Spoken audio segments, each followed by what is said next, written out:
آج آپ اگر اپنی زندگی کا جائزہ لیں، اپنے خاندانوں میں پہنچے، اپنے گھرانوں میں جائزہ لیں، تو ہم میں سے ہر شخص، چاہے وہ عالم و علامہ ہو گیا ہو، چاہے کسی بڑے سے بڑے ادارے کا ذمہ دار ہو گیا ہو، اللہ کی قسم ماں کے کردار کو اپنی زندگی سے خارج نہیں کر سکتا ہے۔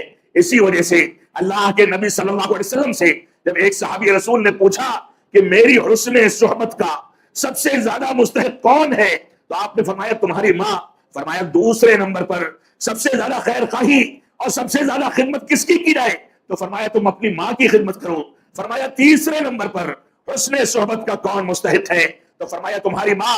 چوتھی بار سوال کیا تب فرمایا ابوک، تمہارا باپ۔ علامہ ابن القیم رحمۃ اللہ علیہ غالباً فرماتے ہیں تین حقوق ماں کو دینے کے بعد رب کائنات نے چوتھا حق باپ کو جو دیا ہے، اس کا بنیادی سبب ہے ماں نے کم از کم تین ایسی تکلیفیں برداشت کی ہیں جس کے بارے میں باپ تصور بھی نہیں کر سکتا ہے۔ ماں نے 9 مہینے تک اپنے بچے کو اپنے پیٹ میں اور بچہ دانی میں رکھا، اس کے نتیجے میں اس کو غشی طاری ہو گئی، کمزوری طاری ہو گئی، اس کے نتیجے میں اس کو ساری تکلیفیں اٹھانی پڑی۔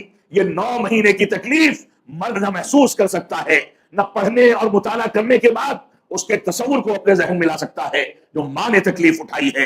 اور اس کے بعد دوسری تکلیف جس کی بنیاد پر دوسرے مقام پر بھی ماں کو رکھا گیا، خاتون کو رکھا گیا، وہ تکلیف درد ذہ کی تکلیف ہے۔ اللہ ابن القیم رحمۃ اللہ علیہ فرماتے ہیں وہ درد کوئی مرد محسوس نہیں کر سکتا، یہ مرد بہت مضبوط بنایا گیا ہے، لیکن ماں کو درد ذہ برداشت کرنے کے لیے جو صبر و تحمل دیا گیا، جو قوت دی گئی، اس قوت کا ذرا سا بھی تصور کوئی مرد نہیں کر سکتا۔ یہ دوسرا مقام ہے۔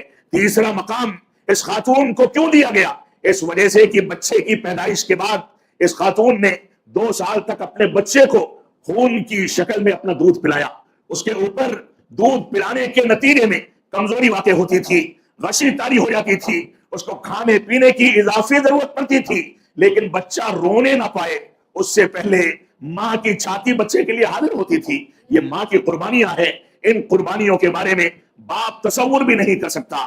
لہذا ہماری ذمہ داری ہے کہ ہم ماؤں کی اور خواتین کی اہمیت اور ان کے مقام کو سمجھ کر کے چلیں۔